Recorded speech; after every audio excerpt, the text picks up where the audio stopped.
প্রিয় দর্শক, ইকরার সাথে আমার একদিন দেখা হয়েছিল। সেদিন থেকে আমি জানলাম যে আলবি নামের একজন রয়েছে যে বাংলাদেশে নাটক করে। বড় ভাই, ওই যে এই 3 নাম্বার এভিনিউতে বলে ওই যে ইকরা আছে, ওর বাসাটা কোন পাশে জানেন? এই জায়গায় নাকি একটা মেয়ে শুনছেন, আপনি করে ভ্যান দিয়ে বলে নিচ্ছে। প্রিয় দর্শক, ঠিক আমার সামনে যে জায়গাটি দেখতে পাচ্ছেন, ড্রামের ঠিক পাশেই, এখানেই কিন্তু আমি দাঁড়িয়েছিলাম এবং ইকরা খাবার দিতে আসছিল। সেদিনই ইকরাকে প্রথম দেখি।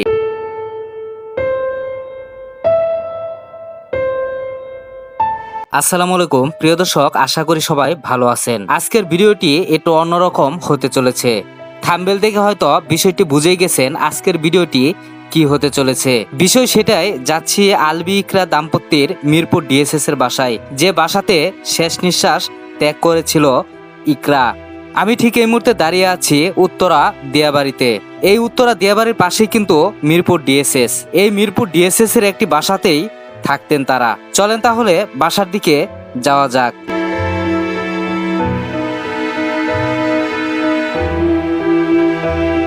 প্রিয় দর্শক, ইকরার সাথে আমার একদিন দেখা হয়েছিল। সেদিন থেকে আমি জানলাম যে আলবি নামের একজন রয়েছে যে বাংলাদেশে নাটক করে।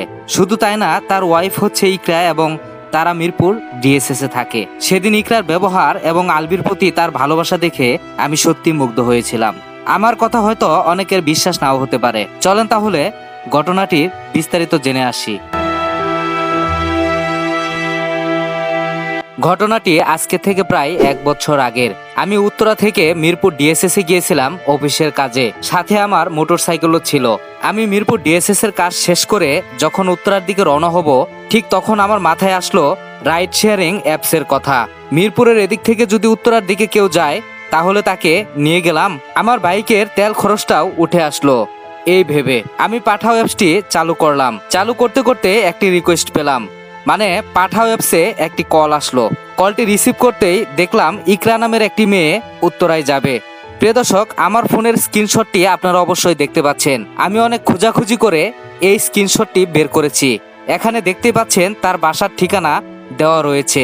আমরা আজকে এই বাসাতেই যাচ্ছি এবং নিচেই দেখতে পাচ্ছেন ইকরা নামের সেই মেয়েটি, যে আমাদের মাঝে আর নেই। যাই হোক, কলটি রিসিভ করতেই আমার ফোনে ফোন আসলো। ওপার থেকে খুব নম্র কণ্ঠে বলল, ভাইয়া আপনি কি উত্তরায় যাবেন? আমি বললাম যাব। তখন তিনি বললেন উত্তরাতে দুপুরের খাবার নিয়ে যেতে হবে। কথাটি শেষ করতে না করতেই তিনি বললেন, আপনি কি আলবিকে চিনেন নাটক করে? আমি তখনও আলবি নামের কাউকে চিনতাম না। এমনিতে নাটকে দেখেছি, কিন্তু উনি যে আলবি এটা জানতাম না। যাই হোক, পরবর্তীতে উনি বলল আমি আলবির স্ত্রী। আলবির উত্তরাতে শুটিং চলে, তাই তার জন্য দুপুরের খাবার নিয়ে যেতে হবে। আমি ভাবলাম যেহেতু আমি উত্তরার দিকে যাব, সেহেতু নিয়ে যাই। তাই আমি আর না করলাম না। আমি সরাসরি লোকেশনে চলে গেলাম। লোকেশনে গিয়ে ফোন দিতেই উনি নিচে নেমে আসলেন এবং আমার হাতে খাবারের ব্যাগটি দিলেন। আসলে ওই মুহূর্তে ছিলাম আমি একজন পাঠাও রাইডার। আমি পাঠাও রাইডার হিসেবে তার কাছ থেকে যে ব্যবহার পেয়েছিলাম, ওই সময় সত্যি এখনো আমার মনে পড়ে সেই মুহূর্তের কথা। তিনি শুধু একটি কথাই বোঝাতে চেয়েছিলেন সেই সময়, আমি আলবির স্ত্রী, আলবি আমার স্বামী। এই খাবারটা আলবির জন্য পাঠানো হচ্ছে, খুব সাবধানে খাবারটা নিয়ে যাবেন। আসলে উনার এই কথাগুলোর মধ্যে একটি জিনিসই লুকানো ছিল, আলবির প্রতি তার ভালোবাসা। প্রিয় দর্শক, আমি ঠিক এই মুহূর্তে দাঁড়িয়ে আছি মিরপুর ডিএসএস এ। আমরা খুব তাড়াতাড়ি চলে এসেছি। যেহেতু বাসাটি চিনি, তাই কাউকে বলার প্রয়োজন নেই। আমার এখনো মনে পড়ে 3 নাম্বার এভিনিউর শেষেই এই বাসাটি। চলেন তাহলে আশেপাশের কাউকে জিজ্ঞেস করে দেখি বিষয়টি জানে কিনা। বড় ভাই, ওই যে এই 3 নাম্বার এভিনিউতে বলে ওই যে ইকরা যে আছে, ওর বাসাটা কোন পাশে জানেন? ইকরা যে আছে, ইকরা ওই যে 3 নাম্বার যে মারা গেল একটা মেয়ে আর কি, শুনেন নাই? মিরপুর ডিএসএস এ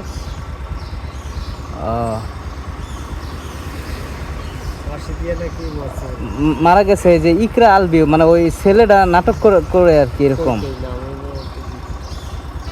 প্রিয় দর্শক, এই হলো শহরের অবস্থা। গ্রামে হলে বিষয়টি অন্যরকমও হতে পারত।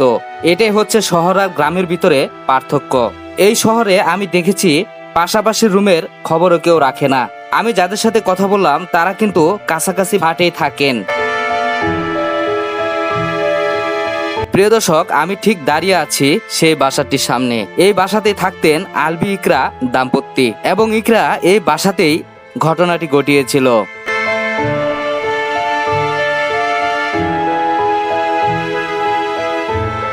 প্রিয় দর্শক, ঠিক আমার সামনে যে জায়গাটি দেখতে পাচ্ছেন, ড্রামের ঠিক পাশেই এখানেই কিন্তু আমি দাঁড়িয়েছিলাম এবং ইকরা খাবার দিতে আসছিল। সেদিনই ইকরাকে প্রথম দেখি এবং আলবি ইকরা দাম্পত্য সম্পর্কে জানতে পারি। সত্যি এখানে এসে সেই কথাগুলো স্মরণ হয়ে গেল। তবে এটা মানতে হবে, আত্মহত্যা মহাপাপ। আমাদের ইসলামে স্পষ্টভাবে তা উল্লেখ রয়েছে।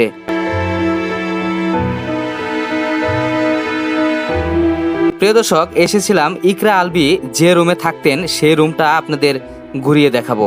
আমি এখানে এসে যখন বাসার কর্তৃপক্ষকে বললাম, তখন তারা ভিডিও করা তো দূরের কথা, বাসার সামনে আমাকে দাঁড়াতে দেয়নি। এই বাসাটা নাকি কোনো একটা কোম্পানির নিজস্ব সম্পত্তি। তারা বিভিন্ন জায়গায় ফ্ল্যাট তৈরি করে এবং তা বিক্রি করে। যাই হোক, এই বাসার ব্যাপারে কথা না বলাই ভালো।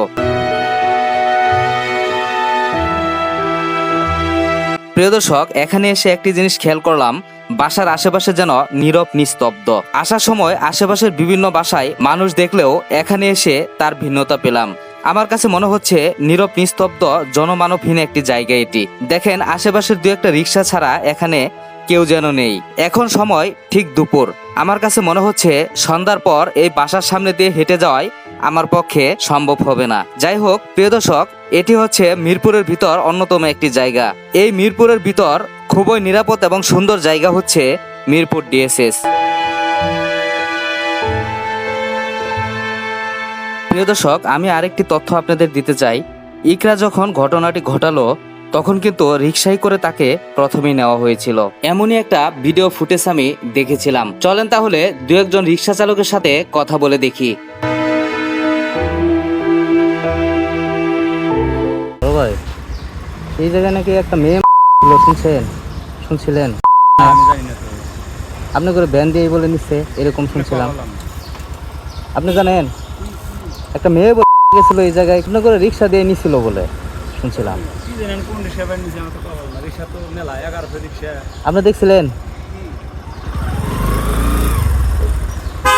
এই জায়গায় নাকি একটা মেয়ে গেছিল। প্রিয় দর্শক, এই এলাকাতে প্রায় 1100 রিক্সা চালক রয়েছে। ওই দিন এখানে যে উপস্থিত ছিল তাকে খুঁজে পাওয়া সম্ভব না। যতটুকু সম্ভব চেষ্টা করেছি আপনাদের দেখানোর জন্য। সম্পূর্ণ ভিডিও জুড়ে আমি মোহাম্মদ হিজবুল ইসলাম ছিলাম আপনাদের সাথে। ভিডিওটি যদি ভালো লেগে থাকে, পরবর্তী ভিডিও দেখার জন্য চ্যানেলটি সাবস্ক্রাইব করার আমন্ত্রণ জানাচ্ছি। বিদায় নিতে হচ্ছে। সবাই ভালো থাকবেন, সুস্থ থাকবেন। আল্লাহ হাফেজ।